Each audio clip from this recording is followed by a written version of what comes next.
We welcome you into another edition of the UP Power podcast with the new UP Power logo. How about that? Not just TV6 Sports anymore. We're making moves. We're making moves. The UP Power logo, I like it. And a big weekend to recap, Kevin. It's good timing because we are very, very busy and will be for the next 5-6 weeks. Wouldn't want it any other way. We'll start with games 3 and 4 of the rivalry series between NMU and Tech Hockey this past weekend, and the Wildcats kind of emerge as maybe the team to beat in the UP. Talking to Grant Patolny, this is just how NMU plays in February. You saw it last year. You saw it this weekend. What did you think of the Wildcats this weekend? Yeah, I mean, on every facet of the game, they were there. Offense, defense, the power play was good. They limited. I think the key for Northern Michigan all year has been, can they limit their time in the box? And they did this weekend. Now they still spent some time in the box. It's hockey. You're not going to. None of the penalties were egregious, and neither of the games got out of hand. Yeah. I would note that. Yeah. A little bit on Saturday. Got a little chippy, but I don't think there was a single roughing call. No. And two teams that obviously respect each other. I mean, the rivalry's been around for a long time, but Northern Michigan in the end gets the job done on Friday. 4 goals, a 4-1 win. Saturday, tensions were high. That game was kind of back and forth. You know, Northern scores the first one, Tech answers with another. Northern finds the equalizer. Tech takes the lead twice, 2-1 and then 3-2. Yeah. In the third period, it crumbles away. That wasn't a very inspiring third period from the Michigan Tech Huskies. And what Joe Sean talked to us this morning about was they're not good at playing from ahead, playing with the lead. You saw that case in point Saturday. Really in the third period, they had shifts where they went without the puck. And it was extended periods of time where Northern kept creating chances, and I think it was only 2 shots for the Huskies in the third period on Saturday. You're not going to win a lot of one-goal games that way when you don't control it, especially after a lot of the time in the first 2 periods they dominated certain shifts on the ice. And they are banged up, I think, a little bit more than Northern is right now. Kyle Kukinen's still out. Austin Swinkler now dealing with an injury. He was out on the ice both Friday and Saturday. Wouldn't be surprised if we don't see him this weekend against Mankato. So the Huskies are hitting the injury bug at the wrong time, while Northern seems to have gotten healthier and healthier, and they really put it together this past weekend on the big stage for us. Yeah, I mean, taking 5 and 6 points from rival Michigan Tech, you know, a team that is still above you in the conference standings with about, you know, each team I believe has like 3 or 4 series left, you know. So six games on the regular season, and for Northern Michigan, it is now. Yeah, that's 18 points out there that are huge. When you look at the standings, 10 points separate 1 through 7. Yeah. So and then Ferris is 8 behind Bowling Green. But I agree with Coach Sean when he says today, would it shock anyone if Ferris won a couple of games in the tournament? Yeah. No, because they handled Lake State, who is firmly in third in the conference right now, and that's just where they are battling it out. And both of these teams, I think, like we talked about last week, the opportunities are still there. Michigan Tech, 27 points in the CCHA, Northern Michigan, 25 points, and the lead is with St. Thomas with 34. Mankato's right behind them with 32. So, like we talked about last week, it's all still in front of both of these teams. It just seems like the Cats are trending upward and the Huskies are stumbling a little bit at the wrong time. Yeah, no, definitely. And, you know, I mean, talking to Grant Patolny this morning, it's the teams now with the part that they are at in the season that can come away with 5 and 6 points on a weekend. You know, 6 ideal, but if you do end in a tie, you want to get that shootout win so you come away with the extra point. And in these next couple weeks, the teams that come away with 5 and 6 points, you're going to start to see that separation in the conference, all, you know, battling for home ice. And like you said, Kevin, 10 points separate 1 through 7. Yep. So 2 good weekends, or if you play 3 good weekends of hockey headed into the CCHA, you know, playoffs, you could end up with home ice. You could end up, you know, one of the top 2, 3, 4 teams in the conference. The thing is, there is a potential for that, but the sweeps are few and far between. Yeah. I wouldn't expect either of these teams to get swept or end up sweeping this coming weekend. When you look at NMU, Bemidji coming to town, definitely helpful for both programs to have home ice again this weekend. Yeah. Obviously, last weekend it was home and home, only an hour and a half of travel. So essentially a home weekend. You're not on the bus for 8 hours or whatever it be. And then Winter Carnival at Tech. It's going to be a great atmosphere at the MAC. You know it. It was this past Saturday when Northern came to town. But Winter Carnival, a team that's ahead of you in the standings, you want to jump on them. You want to take the lead, again, like they did against Northern at home. But hold it. Hold on to it.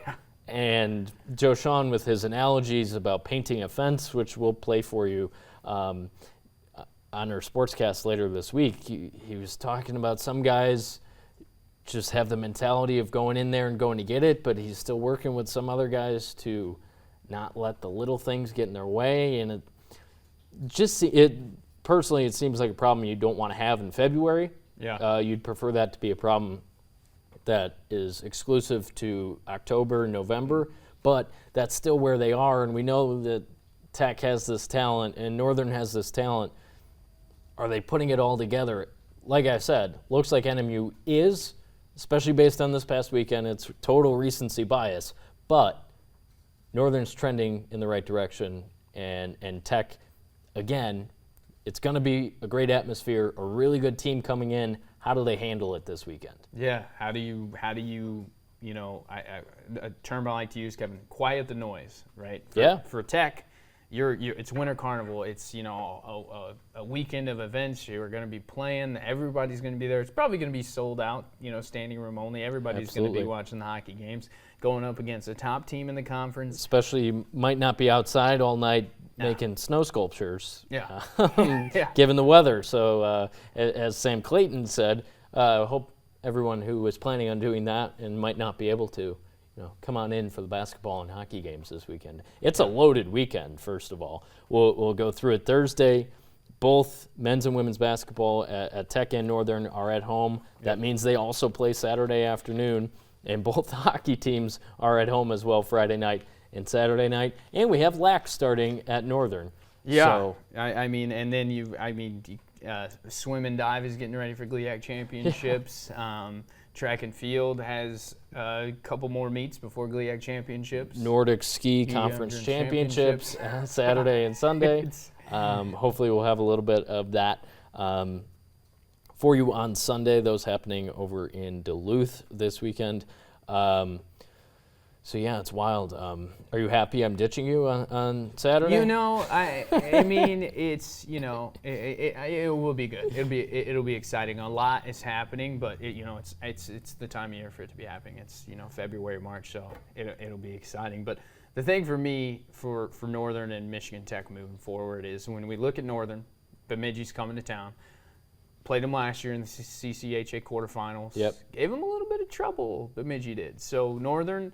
Only 2 points separate the Beavers and the Wildcats right now, which 3 weeks ago didn't seem likely at all. But certainly, like we've mentioned a bunch of times, there's a chance for both of the teams that we cover closely here to make moves. Lake State sitting at 28 points. That's 6 behind St. Thomas in the lead. They're 4 behind Minnesota State.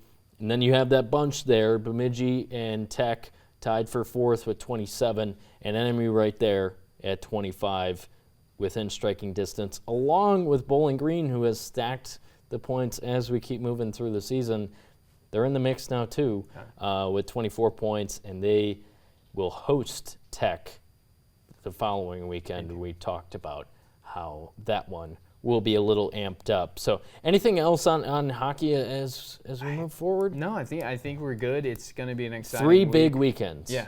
It's huge for both teams. Yeah, because home ice for playoffs is what you're fighting for now, and to do that, you got to come away with 5 or 6 points, and if you don't, you're going to be on the road. And like Joe mentioned, and I referenced, anyone can beat anyone in the tournament, so we're very much looking forward to that as well. I couldn't sleep last night. I think it's because Northern Michigan men's basketball lost a game on Saturday and Iron Mountain lost Monday night. The thoughts were racing. I didn't think that was possible. We'll get into high school later. NMU men falling for the first time in the GLIAC season to Lake State, a team that, and Matt Mackersack told us, they had no business beating the first time. Their first lead, I believe, was with 3 seconds left in the game. They won that game in their own place, one of the first games they played back in the Berry in January. So they fall at Lake State.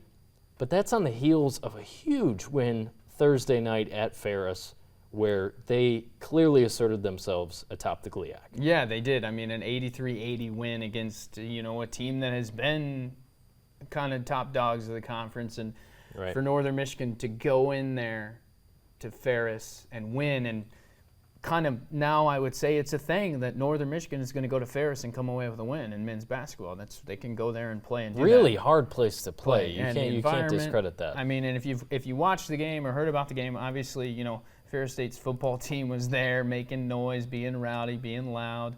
Not an easy place to play. And for Northern to come away with a win, huge for them.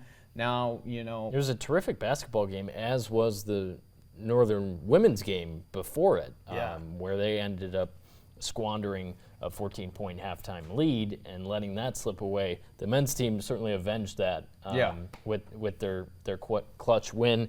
What did Matt Mackersack have to say about that win today? The environment, tough to play in, a tough place to play in, but his team, and talking to him today, they made the plays that they had to make down the stretch. They had shots fall. Defensively, they were sound. People are like, oh, it's only a 3-point win. Yeah, but still a huge win when you look at who they're playing. And Northern sitting atop the conference. Every team they play every night, it doesn't matter whether it's home or away, is going to give them the best 40 minutes of basketball they can. These are the two best teams in the conference, too. We're not going to act like it's any different than that. So, and you expect a good game from the two best teams in the conference. Exactly. Nose to nose, hard basketball, and that's really what it was. And talking to Coach Mackersack today, it was quieting the noise too. But he also kind of made the analogy, we almost welcome it, and almost gives us more energy knowing that, hey, we're at the top of the conference and there's these expectations, and we feed into that, and that gives us more energy to go out there and do what we do. And they did it. And a big congrats to them for that win. Kind of breaks some of the tie breaks for them when we talk about the NCAA tournament and seeding and the GLIAC tournament. They're can't say they locked it up so far. There are two teams behind them, Lake State and Ferris. The two teams they played this past weekend are both 7-4 in the conference. Wildcats are 10-1, with Parkside and Purdue Northwest coming up this weekend. Parkside, middle of the pack, 6-5. Purdue Northwest, 5-6. Two all right teams hanging out in the middle of the pack, like I said. But two games Northern should win at home. Yeah, Northern should win at home, and the Berry has been kind of their place that they've been comfortable with it. They've been really good at home. Expect there to be a full crowd there, and it was over 2,500 fans for the Tech win, which I know it was last weekend, but the Tech win was still huge for them because they were able to put a complete performance together in the second half, and the 30-point outcome maybe not indicative of the entire game, but the Cats were looking for a win like that where it wasn't in question down the stretch. So they got that, and then obviously poured it into this past weekend where they go take down Ferris at their place and just can't quite get it done at Lake State on Saturday. What did Mackersack have to say about that game? Yeah, again, this Sault Ste. Marie, Lake State, a tough place to play. When you're not at home, I think any place you're playing that's tough. It's not an environment that you're familiar with. So a tough place to play. Obviously, you have to mention the free throw disparity. Now, Lake State shot 26 free throws. Northern Michigan shot 3 free throws. Now, did that decide the game? No. But did it play a big factor in it? Yeah. When you go 23 of 26 from the free throw line and you get 23 points basically for free, and the other team only gets one, you kind of got to do that. There was also some, watching that game, there were a couple calls there that Max Weisbrod shot all 3 free throws. Yeah, and Weisbrod misses the front end or the back end of a bonus there. Dylan Keel had a shot from about 3 foot out that didn't go in, and he's been making that shot all year. I know there was a one play where Weisbrod drove, and it should have been a blocking foul. I think everybody knows it should have been a blocking foul.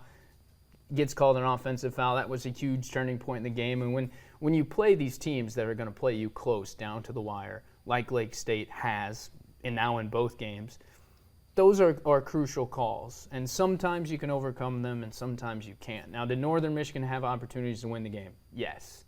But I think for me, it's 26 free throws to 3 free throws, I think tells the story there. I agree. On that point, it's not all on the officials either. No, not at all. The discrepancy is that large.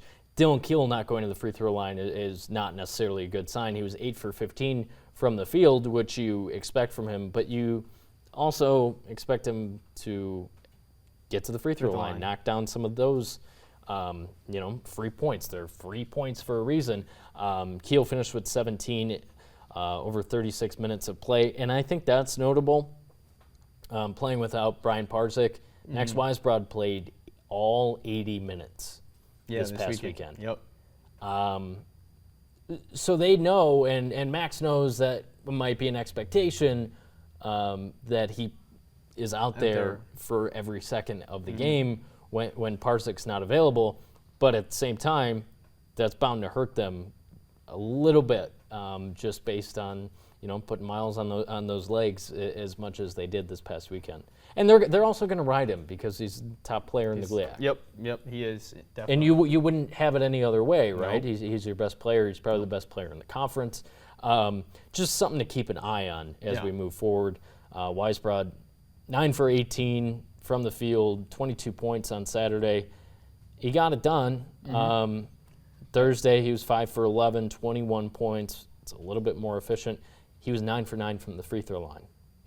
Cats were 14 of 16 for the game.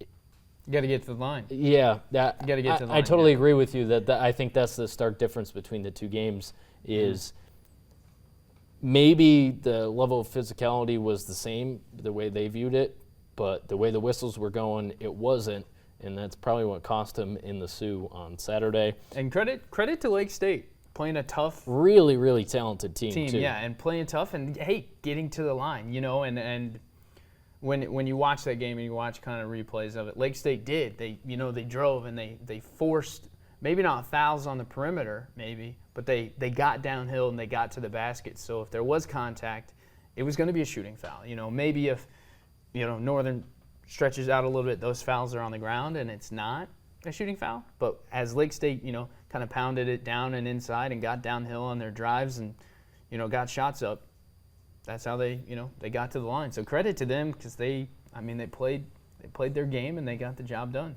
Absolutely. They're a really good team, like I said. Going to be a tough out in the GLIAC tournament. Kingsley Perkins, their big man for the Lakers, saw him in Marquette last month. He had 22 on Saturday in 29 minutes. He got to the free throw line. He was 4 for 6 from the line.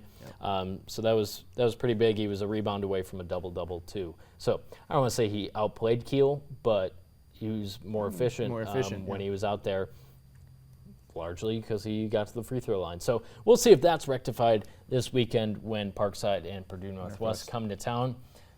Tech will be taking on those same teams this weekend.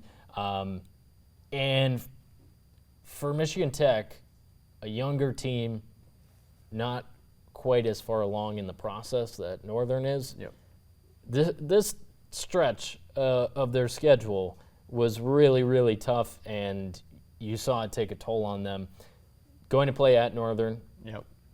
Best team in the conference, obviously. Rivalry, great atmosphere. Didn't go their way. Oh, don't worry. In 5 days, you got to go down, take on Ferris, and you got to take on Lake State. Yeah.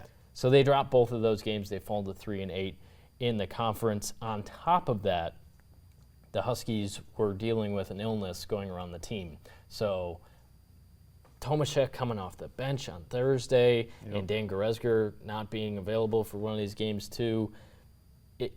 Josh Terrain not out there, the heart and soul of especially their defense, but he's the inside presence that they need.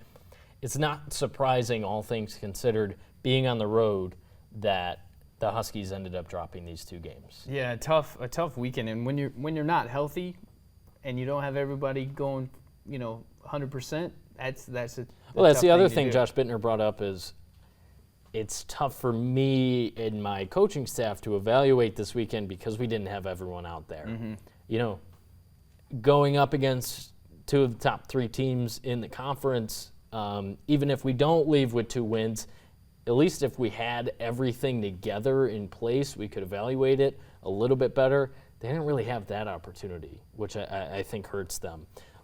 It was 82-71 loss at Lake State on Thursday, and then a 79-63 loss at Ferris on Saturday. So they didn't get blown out. They were hanging around.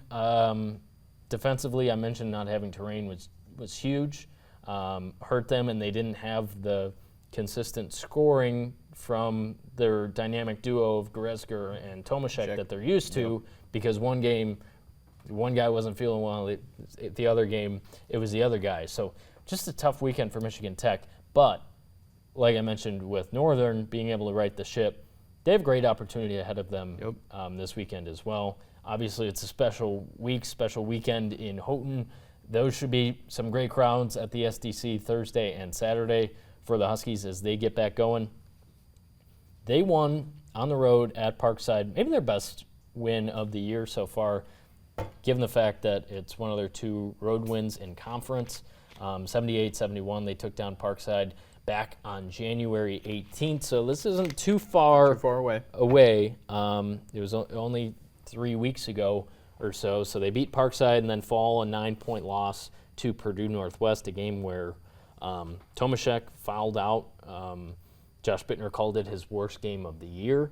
Fouled out with 6 points. I would agree with him for Tomaszek, who averages somewhere between 20 and 25 points a game.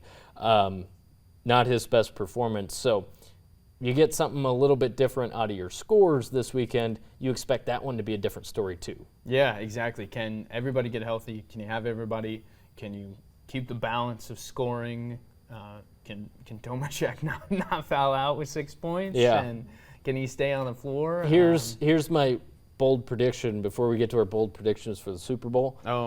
My bold prediction is that Tomaszek is not going to foul out with only 6 points. He's going to foul out in either game this weekend. I think that's a pretty good take. An opportunity for both Michigan Tech men's and Northern Michigan to kind of right the ship this week and kind of get back on track and maybe get some wins, some more wins under their belt. When we talk about the women, Northern and Tech, let's move on. Same thing too. Northern Michigan women. When we look at them, they played a tough Ferris team, and they were same results for NMU and Tech women on the road this weekend. Lost to Ferris State, win against Lake State. In both cases, Ferris State top dog, no pun intended, in the conference. They are. Lake State not quite there. So lost to the team ahead of them, dropped the game to lost to the team ahead of them, and took down the team in the basement of the GLIAC. So I don't want to call it a predictable weekend, but what did Casey Thousand have to say about their weekend? Yeah, exactly that. You play a tough Ferris team, top of the conference. It's not going to be easy. It's at their place. You pretty much, to take them down, have to play perfect, and down the stretch there were just some things that the Bulldogs did a little bit better than the Wildcats. The response, though, I think on Saturday against Lake State, also on the road, 23-point win, led by J.C. Weisbrod and McKaylee Kuhn.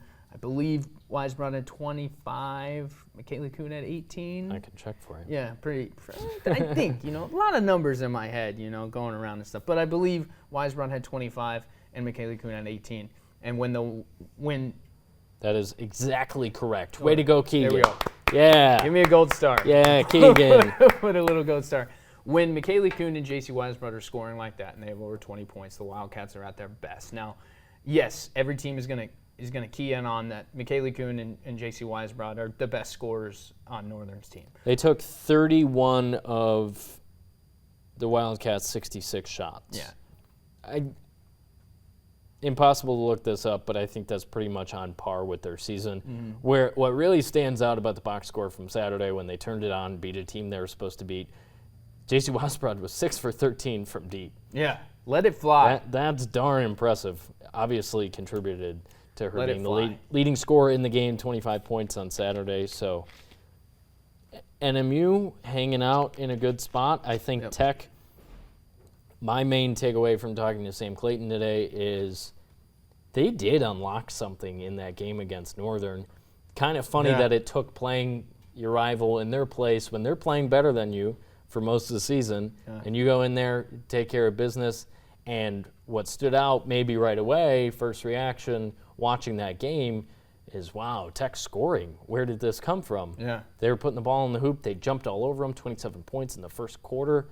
You hadn't seen that all year. No. They've had games where their final score is in the 30s, so that is a big accomplishment. But what Clayton said today is they played with a defensive urgency in that game that has carried over into this past weekend. Of course, playing Ferris at their place is tough, and you understand why no moral victories, but they didn't play their worst, and they still left there with the loss. And then Lake State on Thursday, I thought it was the same thing.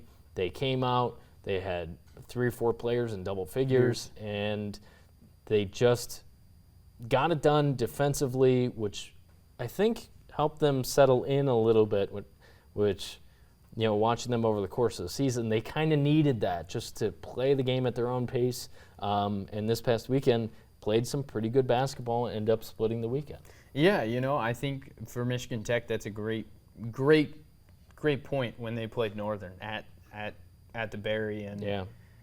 I mean, it was electric that first quarter watching, you know, Isabella Linz and Sarah Dax. When, as we talked about, a lot of Wildcat fans in the building. Yeah, you know, but they put up 27 points in the quarter, and, you know, play your game, play your pace, play your speed, do what you guys do best, and that is go score the basketball. And I think that Northern game gave them the confidence that everyone needed, you know, 1 through 15 or 1 through 10, you know, whoever's on the floor, have the confidence to know that, hey, if I'm open, I'm going to shoot it, and I have the confidence to know that I can make it and it's going in. And you could say the same thing for Northern Michigan, you know, other players, you know, besides Michaela Kuhn, besides JC, Sarah Newcomer.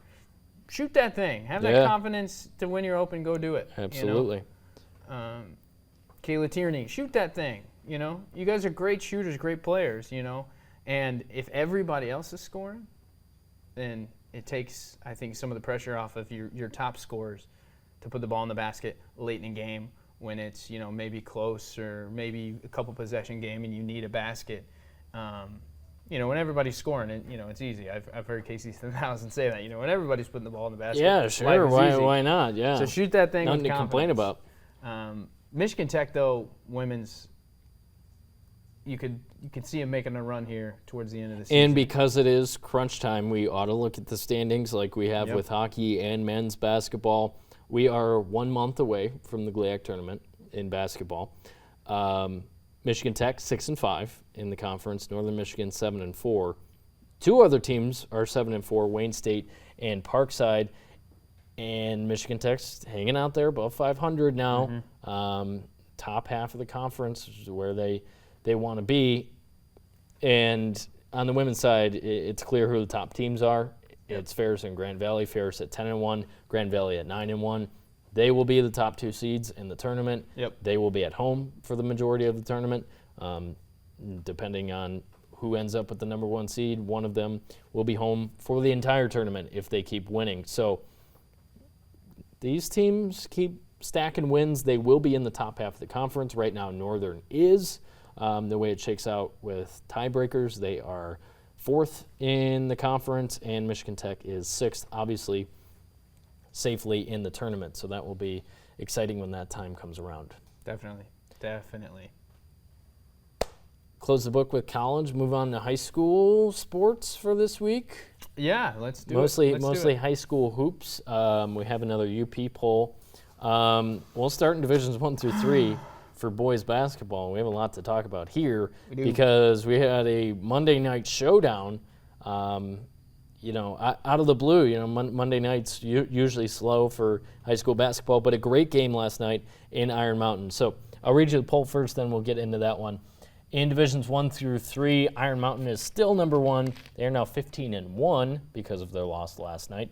Marquette is number 2, 12-3. Kingsford, number 3, 14-2. Menominee now 12-4 because of their upset win last night at Iron Mountain. They are your 4th team in the poll, and Jeffers still 1 loss on the season, 16-1. They are number 5. We got to see them Friday night really take it to Dollar Bay.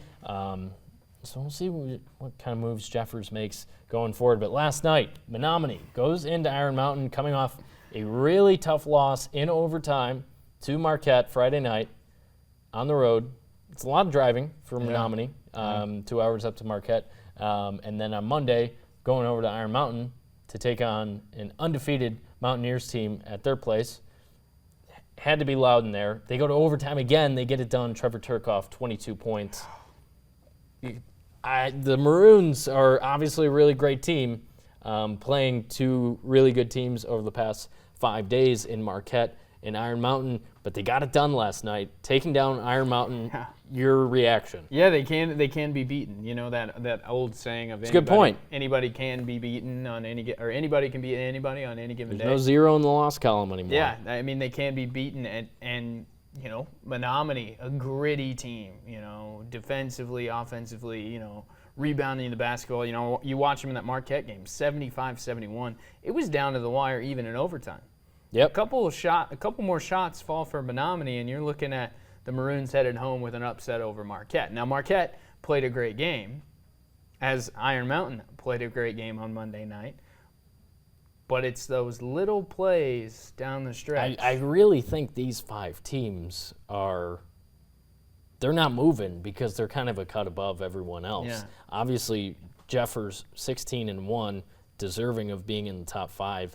Not sure they play the other 4 on our list, being Iron Mountain, Marquette, Kingsford, and Menominee. But, man, when these 4 or 5 teams get together, it's bound to be a good game. We saw it twice this past week. Yeah, we did. And it's so interesting to watch these teams play. And how maybe another game is down here. They all know each other at this point, too. It's like and if we go down the list, you look at Iron Mountain. Oscar Kingus is going to be a 20-a-night guy. You're going to have to stop him. You've also got Gerald Sample Torres. He also plays elite defense. Yeah. Shot blocker, rim protector. Exactly. Who we got? Well, because there are very few kids in the UP that stand at 6'6", which is a story everywhere. If you got one of those guys, the Mountaineers have it in Oscar Kingus. And, well, first of all, can we say it's a crime that Iron Mountain and Marquette don't play? Yeah, it's a crime. It is a crime. You heard it here. We won it. We won Iron Mountain. We won Marquette. One night, we want them to play. Even if it's an exhibition and it doesn't even count, it counts. It still counts. No, it would count. It would count. It would count. It would count. I really keep pounding the table about that. I understand how it works out with conferences and stuff. But 2 of the 5 best teams in the UP for sure, they should be playing. The real reason I keep saying it is because I think Jacob McPhee from Marquette can match up with Oscar Kangas. I think he can too. Kangas has a few inches on him, I believe, but McPhee's tough. He's tough inside. I watched him, throughout the football season. Great in space. He's athletic. Yeah. That would be a fun matchup, and I don't think there's a chance those 2 teams play in the postseason either. So we'll just have to put it out of our minds that they don't play each other, because that would be too much fun, right? We do get a fun one a week from today. We're recording this Tuesday afternoon. Iron Mountain and Kingsford, Part 2. Game 1 was at the Mountaineers' place. Yep. So it's going to be in the land of the Flivers this time. The 13th of February. It was a 1-point game. 48-47, I believe, was the final in that one. Came down to free throws. What are you looking forward to? We're getting a little ahead of ourselves. It's a week from now, but it's going to be another fun game. Full house, right? Iron Mountain, Absolutely. Kingsford, right next to each other. Sure so thing. Expect it to be packed, loud. I say playoff environment because that's what it's going to feel like. Yeah, why not? And you're towards the end of the season. Kingsford is going to come out hungry. There's going to be a lot of college coaches in the stands. There's going to be a lot of people not from Iron Mountain and Kingsford in the stands. I can tell you that too. Yeah, it's going to be fun. We'll have to see what happens this weekend. Of course, these teams have some games to play. We're loaded up with college this weekend, so Friday night is when we're going to be out getting a look at some of these games, and a lot of really good girls games, especially on Friday, that we will get into when we get into those polls. Division 4 for high school boys basketball. Munising is number 1. They are 13-3. Carson Keenitz continues to tear it up for the Mustangs. We should have expected this at the beginning of the season. It took them a while to get up to number 1. Here they are. The Mustangs are your number 1 team in Division 4. St. Ignace is number 2 at 11-5. Pickford and Forest Park tied for 3rd. Forest Park still only those 2 losses. The first 2 when their head coach went out due to suspension. So Trojans looking really good. Pickford's been solid all season long. And Norway hanging out in number 5 just like they have the past couple of weeks. They are 12-4. Also receiving votes, Lakeland and Hubble and Rudyard. The Lake standing at 14-2. Bulldogs at 11-4. Mentioned Munising. I think they're the top dog for a reason. Yep. They've been there. They've won it all. Yeah, I think that's what I go back to. I think you get to this point in the season, Kevin, and it's who do you play, right? What are your matchups? But also, who has experienced this late in the season as they start to prepare for the postseason? Munising has it. Munising plays some good basketball. Obviously, they had to win a state championship. Yep. But at the end of the day, anybody can beat anybody, and we've seen these teams throughout the regular season kind of flip-flop. It took a while for Munising to get the top spot, but they're playing, I think, their best basketball. I think in Division 4 we have kind of something similar to D1 through 3 where, these 6 or 7 teams are kind of a cut above everyone else, but in D4 a lot of them have knocked each other off. Yeah. The Munising Forest Park game was interesting, and, combined 5 losses on the year. Those are 2 of the best teams in Division 4. Forest Park has definitely challenged itself in the games that they've scheduled. They've played Kingsford. They've played a couple of these other top teams. Norway is in the same boat. Yep. Just a lot of great basketball down there in Dickinson County.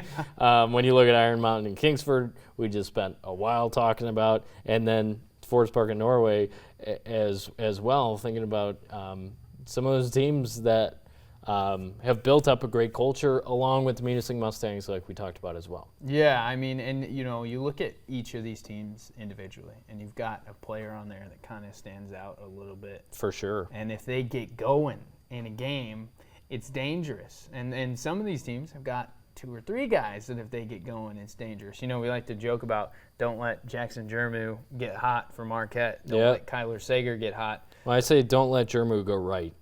Don't let Jermu go right. Because if you give him one step, he's at the rim, and you're just like. Oh. When I look at D4, don't let Alex Ortman get going.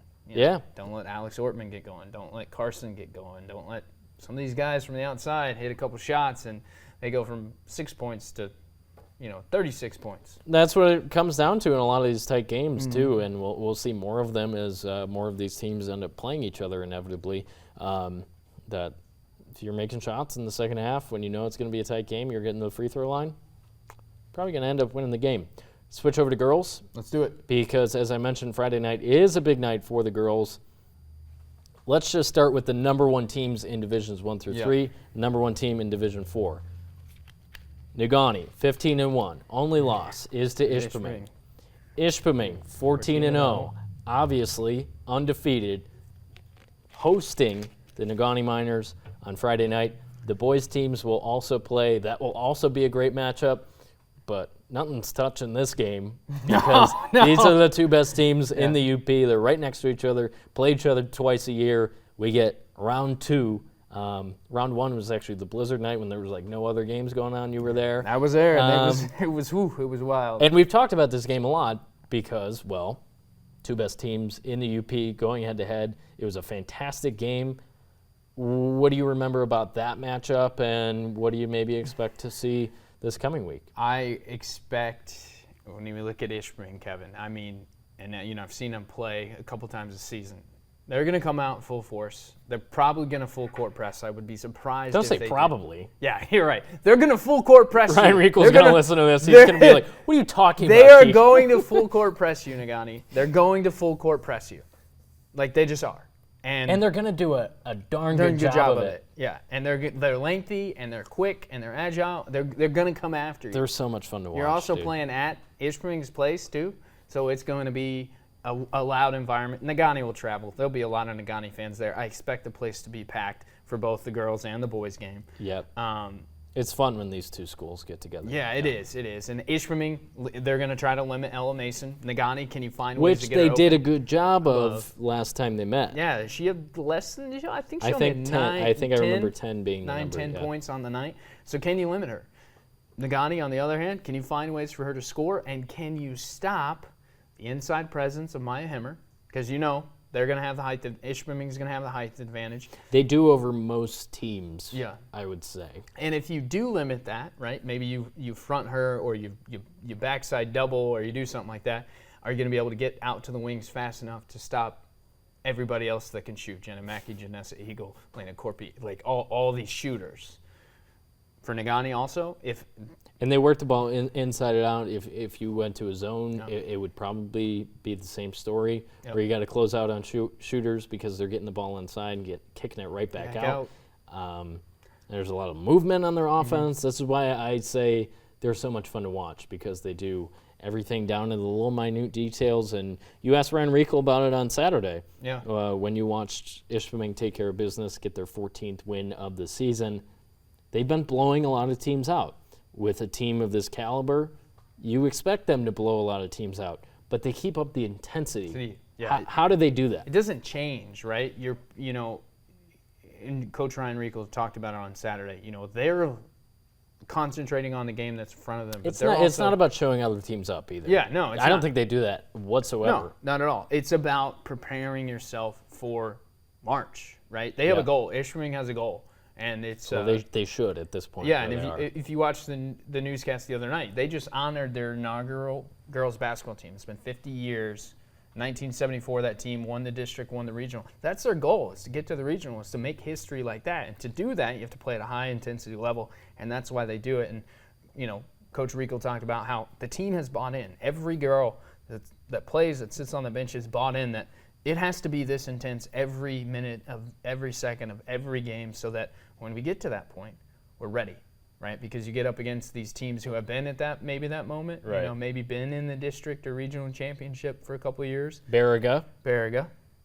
When you look down the list, Baraga's obviously the team that's been there. Yeah, and they're going to play with that high intensity level. Sure. They're going to have the experience. They're going to, maybe I dare say have the advantage because they've just been there, right? Mm-hmm. Just like we talked about with Munising on the boys' side. They've been there. The thing with Ishpeming, and then we can move on to the rest of the teams that appear on this week's poll. Their full court press, and we've mentioned it.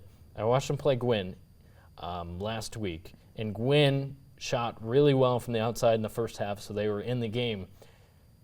What killed them was the turnovers that turned into layups for the Hematites. And when they get in that zone press and they push you into the corner, there are very few basketball players that can get out of there. When it's Maya Hemmer, she's pretty much taller than everyone on the floor. They're getting hands on basketballs and they're turning it into points. It's fun to watch. And how crazy that 50 years ago their first team went that far, winning district and regional, and weird coincidence, 50 years later, you have this team here who certainly seems like they have the potential to do it. You got to play Nagani at home on Friday. Should be a lot of fun. Obviously, Nagani, like I mentioned, only one loss on the year. That came at home to Ishpeming last month. So we'll look at the rest of the poll here in Divisions 1 through 3. Number 2 is Bark River Harris. They still only have one loss in the year. They have 13-1. Houghton is 11-4. You saw them in action last night. They're at number 3. Sault Ste. Marie, 7-4 at the number 4 spot, and 5 belongs to Gladstone at 9-4. Houghton at Marquette girls last night. What'd you see? Yeah, close one. Close one down the stretch. Marquette's playing. They've been in close games all year. Yeah. And they ended up on the wrong side of them for a lot of the season. Starting to flip that a little bit. Yeah. They got the win 48-41 last night, and I think they got the win 39-38. They play really good defense too. Yeah. Obviously, if you look at the final scores in the 30s, there's a lot of defense being played. They took down Westwood last week, but go on. Yeah, and I was listening to their head coach on the sideline, Ben Smith. Ben Smith, there it is. That's the name. Head coach, Ben Smith, yelling, control it. When they go up, be strong. Get the rebound. I like watching him coach too. Yeah, push the floor. Their inside-outside game was good. They hit some outside shots. They've got some length. They got some height, so the inside game finishing at the rim, making free throws down the stretch. They did the little things, and they ended up on the right side of that game yesterday. Now, Houghton, not a slouch, not a team to discount, not a team to look away from. They played a great game, too. No, still ranked. Yeah, still ranked. And I personally think they should be. They should be, yeah. I think you could see Marquette sneak in here if they get a couple more games here in the win column. Those close ones go their way. You could see them sneaking in the top 5, or maybe receive some votes because they played one heck of a game against a top 5 team in Divisions 1 through 3. Houghton also has inside presence. Yep. Gerard. Ava Gerard. Yep. He does a great job out there. She's definitely one of those players. Oakland Keto can shoot from the outside. Man, there's some good teams this year, and every night. Again, I'm going to say I might as well say it for the next 3 weeks, Kevin. Anybody can beat anybody on any given night. It's true, and I mean, look at number 5 on this list, 9-4 Gladstone. Yeah, they've dropped a couple games here and there, but they're capable of beating a lot of UP teams as well. Watched them fall to Negaunee at Negaunee last week.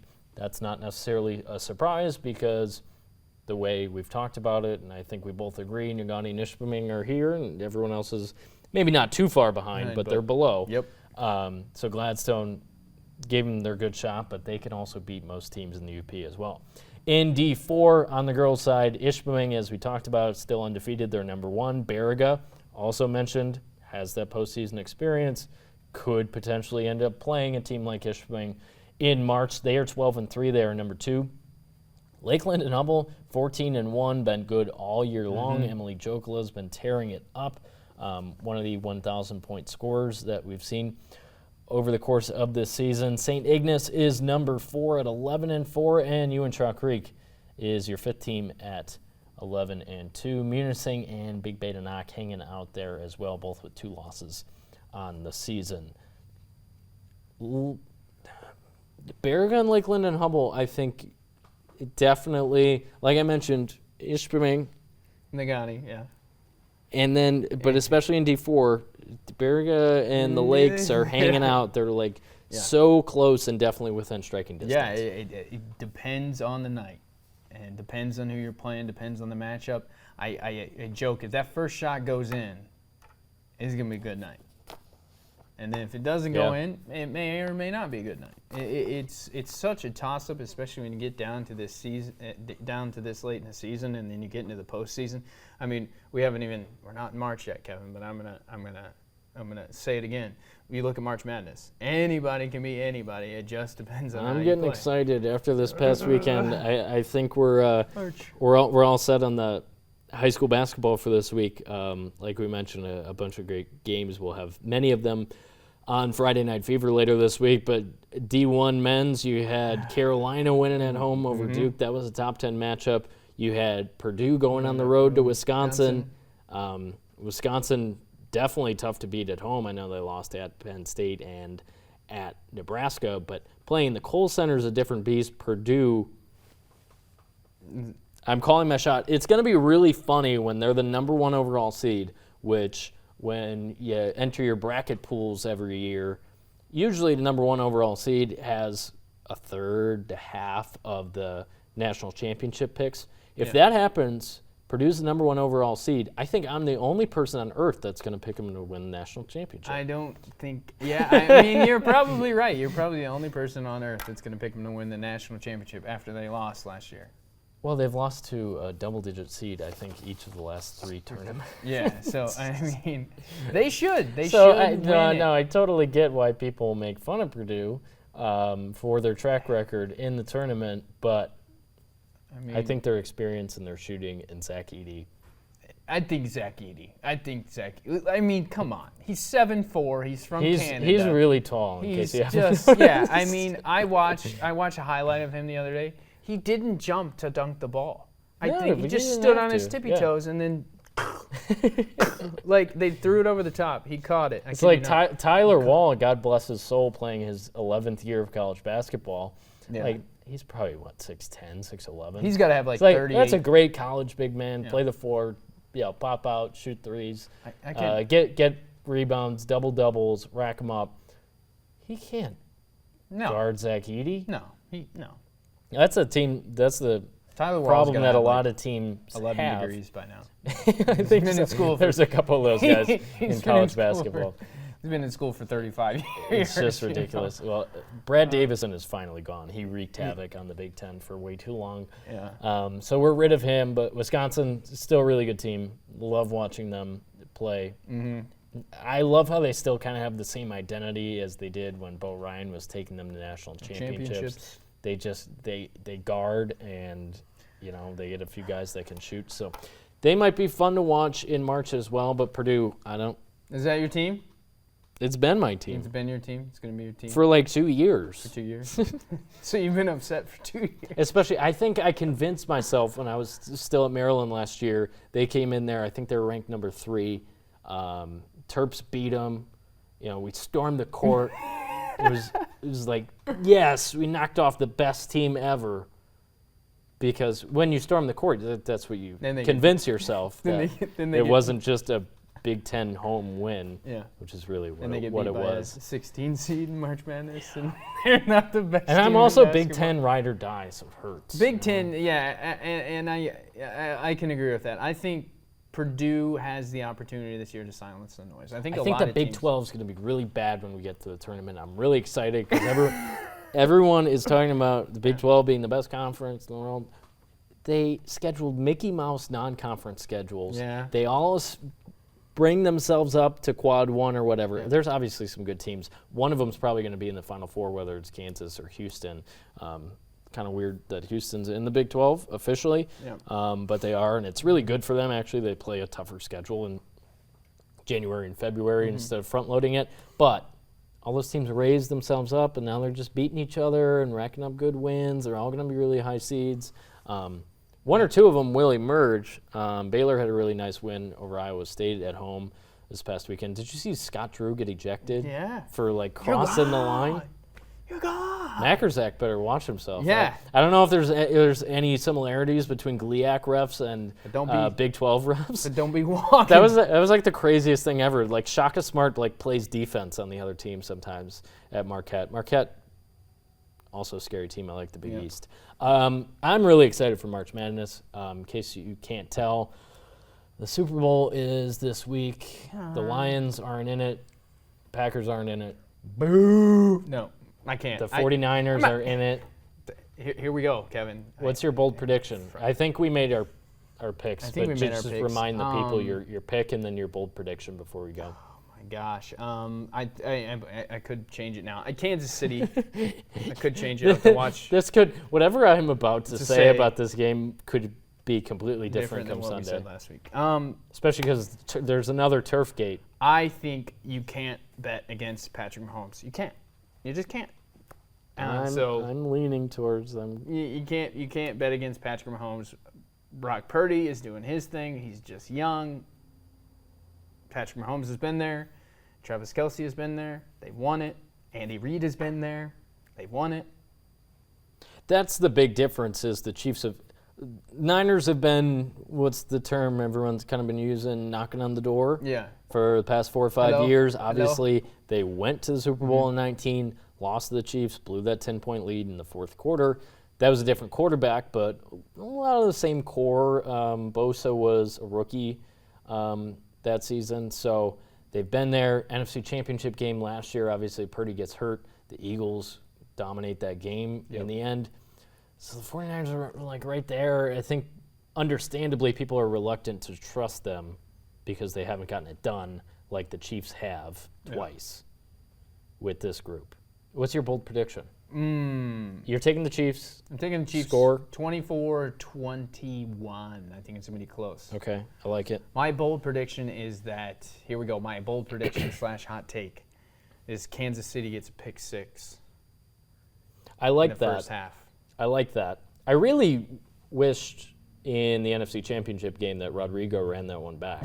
Yeah, that would have been nice. Because it was in the Niners territory.